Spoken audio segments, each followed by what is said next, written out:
Okay, so this is part two of the Truffles AI video series. Today we're joined by Andrew Svensk.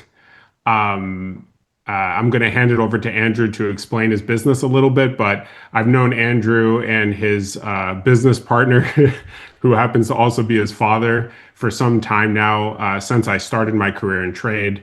Andrew and his father, they're pioneers in the trade credit insurance space, and currently run a captive insurance vehicle that I'll let Andrew explain the nuance to. Just briefly, though, about the market for anyone who isn't familiar with what trade credit insurance is, it's a vital component of any type of trade finance or supply chain finance, because the insurance market allows lenders to effectively quantify credit risk by taking an insurance in the event of obligor default. So when you have a trade credit transaction where a supplier offers some type of usance terms for the delivery of capital goods or a commodity, it's very effective in that market that an insurer is willing to insure that risk. And then that provides clarity to the lender because they have a credit mitigation. So I'll hand it over to Andrew. Andrew, go ahead and let's hear about your business and how you guys are looking at the market and what you're doing. Right. Thanks, Evan. As you mentioned, we are a captive manager. We handle the underwriting and the general administrative aspects of what is a bespoke insurance vehicle. We have a treaty with a reinsurance panel of 4 reinsurers that give us the discretionary authority to write transactions in the trade credit political risk space.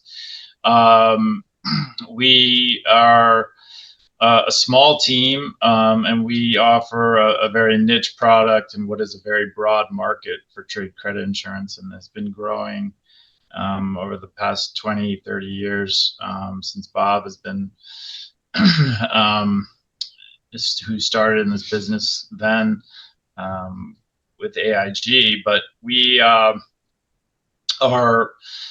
bespoke to the market in that we provide single risk coverage up to 7.5 million, and on a medium term basis as well, which is somewhat unique in the market, I would say, in that you have the monoline underwriters and who do mostly whole turnover type products. But also we saw in the market that largely bank driven was that transaction sizes were becoming much larger and into much more esoteric products, such as project finance, hedging vehicles. But we are a pretty cookie cutter trade underwriter, and we look at each risk individually. So in that respect, the Truffles tool has been integral for us because we do look at each risk credit individually. So that is a labor intensive number crunching type of thing that requires a lot of imputation, data input, were we to do it manually. So the Truffles product is key for us in terms of looking at a large number of transactions that we see on a day-to-day basis. So we have onboarded Truffles. It's been, I think, about 1.5 years now, and it's certainly become our underwriting platform. And we've been very happy with how it works for us because we are, like I said, a small team of basically 4. And the Truffles system has been sort of customized. It really fits our business very well. We upload the financials, and then it just kind of, we let it do its thing on the data crunching side and the report generation. Thanks so much, Andrew. No, Andrew and Bob, they've been great clients to date, and really a pleasure to work with. Just to dissect some of the language, right, for anyone, in the audience that might not understand multi-buyer policy, although I imagine a lot of folks, that are watching this do understand that. But what Andrew's saying is that by offering single buyer coverage, they basically allow one-off trade transactions. And what you see in doing that, rather than, let's say, a multi-buyer policy with a massive conglomerate that's supplying goods to hundreds of obligors, right? And an insurer, let's say, takes that entire turnover of that business.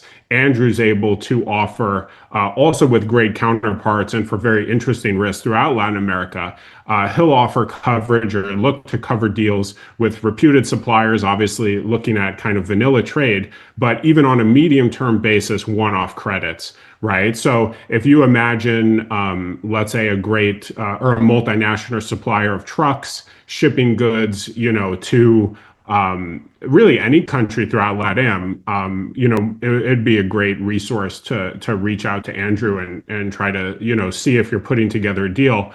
If that type of coverage, supports the financing function and helps get things done. So moving in to the product, basically what we wanted to look at now with Andrew, we were going to run a file together, to show the audience how Truffles works.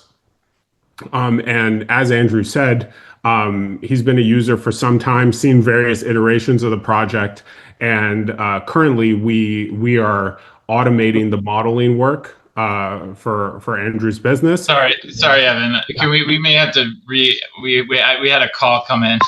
Oh, okay. Sorry. Yeah. Maybe we just back up to and then we can. Sorry, I was getting distracted. No problem. My colleague over here.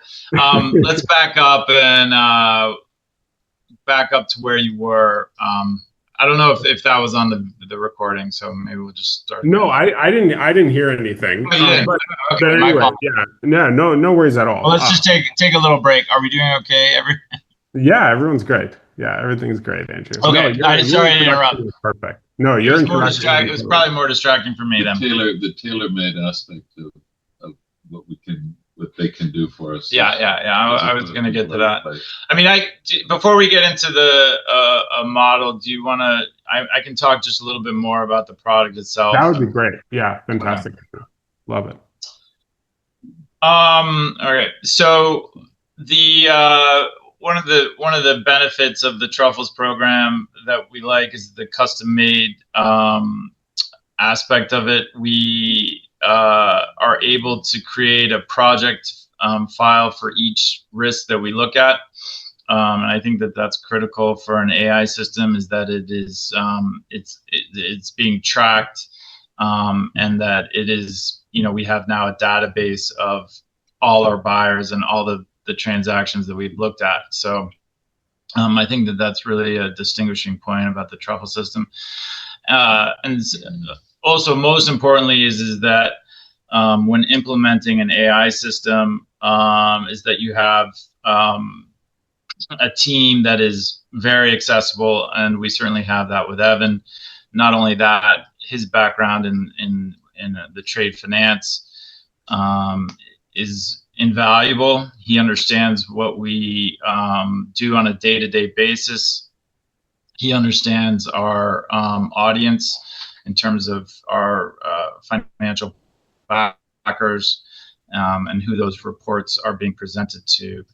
And then I would say, just lastly, in terms of papering the files, it's obviously very important to have a database in which you can go back and look at what was being done on each particular transaction. And that said, obviously, with any AI system, we're not relying on AI to make decisions for us. It is a machine, really, that we use, and we really try and just have it facilitate our speed and our responsiveness, which it certainly does for our clients. Thanks so much, Andrew. I think also, from the standpoint of your business, right, trade credit underwriters is, phenomenal in terms of boots on the ground, regional knowledge, right? So I don't think that doing a type of credit analysis, obviously the way that we support, it's kind of very important for a baseline understanding about the historical performance of the company, but it's never really a substitute to understand your region. And trade is very much region specific, right? So what Andrew and Bob and their team bring to the table. And I mean, I don't want to speak out of turn, but like Tom, for example, I mean, how long have you guys, were you a kid? When I started working with Tom, but like, you have great partners, with boots on the ground, looking at real risk and considering everything from, the geopolitical climate of the borrower's country to, the exporter's performance. And yeah, so I think it's a great product. I would definitely, if I was a supplier of goods, I think it's a fantastic solution. Obviously, throughout, supply chain finance, there are plenty of challenges, but again, trade credit underwriters is providing a very important function for the market. To try to bring liquidity, especially on the medium term basis. And these are really good risk adjusted deals. I mean, that's the other thing from a lending standpoint. I think if you guys got behind a deal, not that you should, cast away risk and just focus on insurance, but I think it is a really attractive product that definitely provides a high level of, security to the lender. And then as long as you're collaborating on a genuine trade transaction, it's a fantastic credit mitigant. So definitely look up trade credit underwriters if you're in the market for trade credit insurance. And yeah, I appreciate, Andrew, the kind words on the product. So I think turning our attention now, we wanted to run through a file. I will go ahead and show um, the view of the product. So what we have here, I have a few, Andrew mentioned it really, the, effectiveness of the dashboard and how you want to organize your files, right? Now, just to show kind of end to end, on a few test subjects, we'll run two files. One is a redacted multi-period test. I think Andrew can agree that one of the benefits really of the system is the ability to conduct a kind of ad hoc analysis. So, and particularly with respect to private companies, right? So, Andrew, I mean, do you deal with much public data? It's all really private data. I mean, on a very rare basis. Yeah, 90%, 95% of the deals that we look at are private companies. So we're looking at financials, just sort of in the form that you are looking at here. We get, and also in terms of scope, we look at financials in any language in which we are doing business. So that could be on any given day, we get financials in Spanish and, and pesos, or we get financials in Bulgaria and whatever, euros, so the saying goes is that we are neither specialists in nothing. We have to know a little bit about everything. But the Truffles system is great in that it can take some of the language and currency, conversions and translation aspects out of what we do, which is a huge asset for us. No, appreciate that. And obviously, like, I don't know how good your Spanish is now, Andrew or Bob's, not that you don't have language resources, but it is a really convenient thing to kind of model foreign language financials, right? Especially if you're looking at global coverage, like Andrew said. So that's for a private company, multi-period. We'll track that as it moves through the system. And right now, I think we'll start with an analysis that I've already run where I've commenced a report generation. And will be with a public company, so we can really probably test out a little more of the functionality. So now, again, just to the product, right? The UI that we see here, the only real manual inputs in terms of ingesting the financial statement that the analyst has to do is they have to note down the core financial statements where the system generates the extraction. So what's kind of happening underneath the hood is that the analyst is indicating to the system what the balance sheet and what the P&L is, right? So here we just discovered the P&L. So obviously this is a massive report, so you get a lot of pages, and we'll explain also some functionality there, which is pretty cool in that the system takes in the entire audit report as well as the notes of the financials. So we have a solution that helps the analysts unlock interesting details about the credit through the notes, but the analyst doesn't have to do anything on that. All they're doing is indicating the balance sheet and the income statement because that's what's exported into the core model. A little bit about the model, which we'll take a look at shortly, is that we also do our own cash flow analysis, and just compared to legacy software options and some of our competitors, this kind of allows you to do a multi-period analysis of the financial health of a company, looking at management accounts where you might not have, let's say, a statement of cash flows. Typically, you get a statement of cash flow in an audited financial statement, whereas with Truffles, we can monitor the change in asset and liability accounts that basically allow us to track beginning and ending period cash. So looking at this little test with United, obviously while the file's running, won't bore the audience with that, but this is the UI once we have run the file. So here again, for a public company, text readable kind of financial statements, it's not as impactful as when you get a foreign currency financial statement for a private company, maybe somewhat of a poor scan. And obviously, Andrew, you've seen, I think we've seen together probably approaching 1,000 different statements and various presentations, right? So for the most part, regardless of what you put into the system, and obviously we endeavor to perpetually improve the service, but you then get this type of standardization, right? So here we're recording a few basic facts around the credit, right? Who their auditor is, okay? Is it an annual? Is it a management account? The accounting standard and the units presented. Now, what we do within the UI of the product, and this is what we call our standard model, and I'll explore the various tabs. But if you see, there's a notation that explains to the user how the AI is able to map these terms into these standardized accounting line items. So you can always, obviously, in the beginning of using anything, and I'm sure, Andrew, maybe you've experienced this to some extent. In the beginning, you're like, okay, well, how did it do that? Or I have to kind of check everything. But over time, what you end up doing is really looking at the product at a very high level, right? So, you, as the analyst, once you gain some fluency with the system and you're accustomed to it, you kind of look at the spreads holistically, right? Which is, really what you're trying to do. You're trying to take a broad view over time of the business, its historical performance, right? And then to navigate these sheets, Andrew mentioned, right, we do a lot of local currency. So the balance sheet is always presented in local currency. This is just an extraction into our model, not just creation of the Excel, but actually a mapping of the various terms into these standard accounting line items within the model.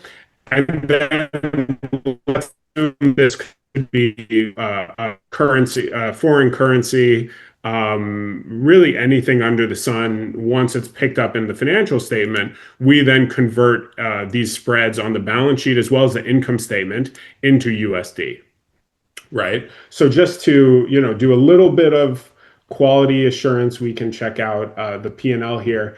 We can just try to reconcile against net income. And if you see, right, this is the net income line item here, net income. We have reporting in the most recent period, 2024, of 3,149 million, right, and down the chain. So even in the P&L where you're dependent upon formulas to basically mirror what the P&L says, and there's a lot of nuance in how we built the product, right, you get really excellent mapping. In this case, the file came out perfectly on the first attempt. And the currency, because it's just dollars to dollars, we have a 1-to-1 exchange rate. Then with respect to cash flow, this is just a demonstration of how basically it tallies with the net income and then reconciles the various change in asset and liability accounts to reconcile what beginning and ending period cash is. Now we only have 2 balance sheet periods, so this is really only the telling metric in terms of the cash flow. Then on the ratio side, again, only 2 balance sheet periods, so only P&L metrics, because there are 3 P&L metrics would populate here. But you have really entirely customizable panel of different ratios and parameters that the user can look at. And then just, I did, prior to this call, I requested the useful life for an aircraft. We could come up with pretty much anything we want to ask the system. But as you saw originally, when I upload the file, this is, at least 100 pages of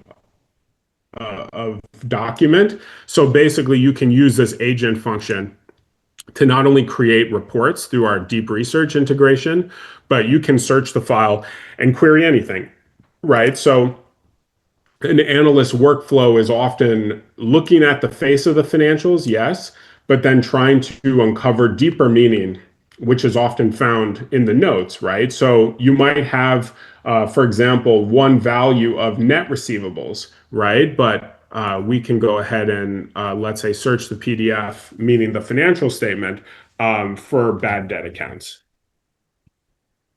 right? We could look for intercompany transactions, right? To try to understand, is there some relationship between the borrower and related party that relates to amounts due that could impact credit? And obviously, this tool being able to query and talk with AI over the context of both the model and the financial statement gives the user the ability to really make the analysis bespoke to the use case. So what I mean by that is, Andrew, obviously, if you're, let's say looking at credit, you look at it a little bit differently if it's medium term versus short term, right? So, if you have to, let's say, right, get out after, 180 days, a short duration asset, you might be very interested in working capital, right? Obviously, this is a company that's producing, fantastic cash flow, right, from an EBIT and EBITDA standpoint. So we feel pretty good even though they have negative working capital, right, that they're able to basically manage their interest expense and pay their debts. But oftentimes for a private company, if working capital is negative and if you're looking at short-term credit, that might be a little alarming. So the analyst is really using the tool to develop their own view. And obviously, for Andrew's business, Trade Credit Underwriters, this is meant to complement their on-the-ground efforts, their regional knowledge, and the fantastic exporter and supply relationships that they have that they're supporting through their product. Just briefly, now, so I looked up the bad debt accounts, right, and it would explain, different breakdowns of receivables, right, credit write-off expenses. There is a certain allowance for in 2024 and 23, right? And basically, what this little tool does is it gives you the exact reference, right? So we can find various references of bad debt, and you can find those direct source items, right? Obviously, this is in the system now, little enhancement, all the credit to Ujwal. Andrew, check this out. We now also, when you're using this and we find where it's related to the source document, it gives a little highlight, which is Yeah, great. I think that just the really important to have the side-by-side layout to see how data gets pulled into the spreadsheet, because I think otherwise you're kind of going on a blind assumption that AI did it perfectly, and Correct. that's certainly also, I think, by being the verifier here is really important. Yeah. Just AI is not always going to be perfect, but you need to have to be able to trace, where are they getting the numbers from? Is it correct? Yes, So that totally.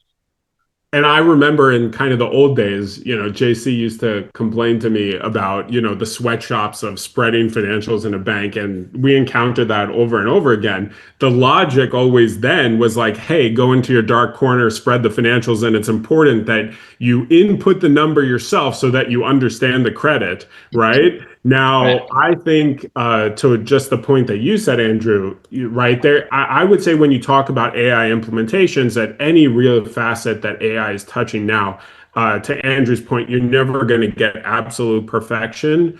Ultimately, our goal as the technology partner is to try to get as close as possible to that perfection target, but there's always going to be room not only for the analyst to maybe have to come in and correct something in the model, bring in an insight from the notes into the model, right? Or conduct some type of proprietary analysis through the agent function where, maybe you want to model, EBITDA over 4 years based on certain assumptions, or try to see, okay, 3 years down the road, this debt matures and will they have the cash flow to pay the debt without refinancing, right? So all that type of stuff you can do through the system. But now, rather than being the doer, to Andrew's point, the human is kind of the overseer of the process. And you still have to obviously take a view on the credit itself, but then you're also checking out, right? Like if there are any adjustments in the model that you have to make. So we never really want to let, although obviously we love our analyst users, but you never want to let them off the hook if you're a credit business. So the analyst definitely has to,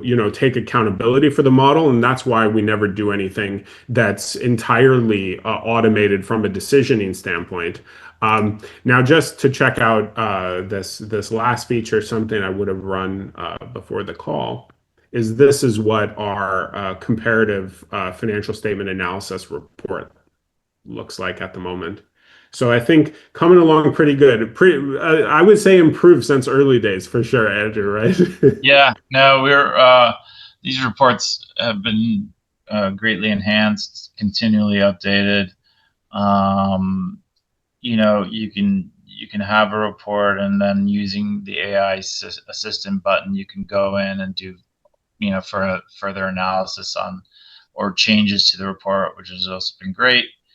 But just a great tool in general to have a paper file, in your database. No, thanks so much, Andrew. Yeah, and these are various sources that we picked up from public domain. So the report is always well cited. And this provides also another avenue if clients are really interested to customize this to present it as an investment memo that they use internally, externally. We can help them with that. And this, I think, really accelerates, if you're familiar with the preparation of this type of analysis, this can take an analyst without access to these tools a week.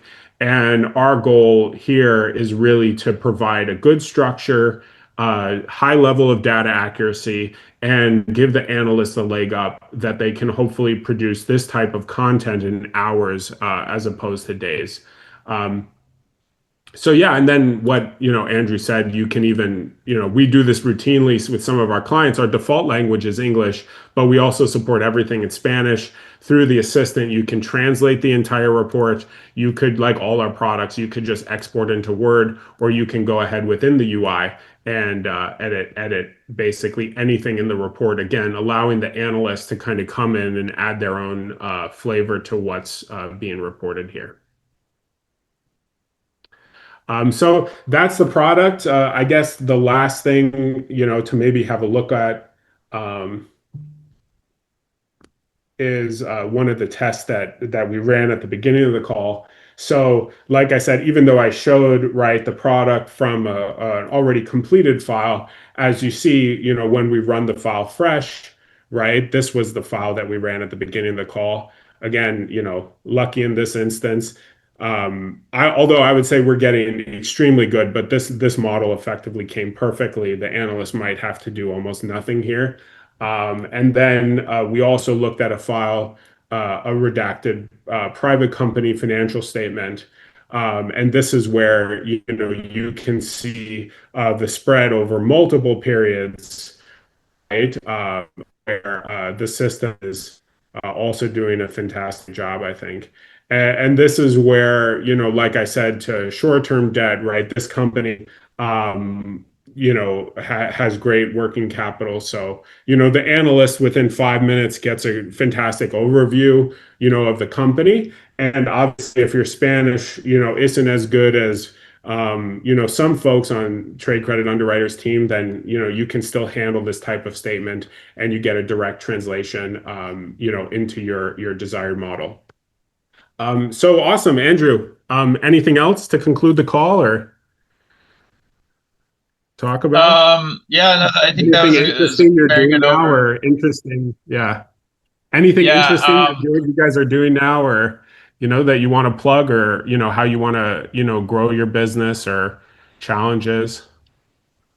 Well, we just, we like to be responsive, and for our clients, we like to be, service is key, and I think to the extent that Truffles allows us to spend more time, responding to clients as opposed to in a dark room crunching numbers is where we want to be, because obviously that's where you get the value, providing value for your clients. So we certainly think that it is an enhancement for our business, and we've been an early adopter of Truffles, and we're proud of it. So Thanks, Andrew. Thanks so much. No, I also feel grateful. Andrew and Bob get to learn a lot of things from them, and they've been in the business a long time. And yeah, definitely, if you're a supplier of goods, now you know where to, especially if it's going to Latin America. You know who you can reach out to and talk about credit mitigation. And yeah, thanks so much, Andrew. Really appreciate yeah, your time. thank you, Evan. My pleasure. All right, great. All right, that's it, guys.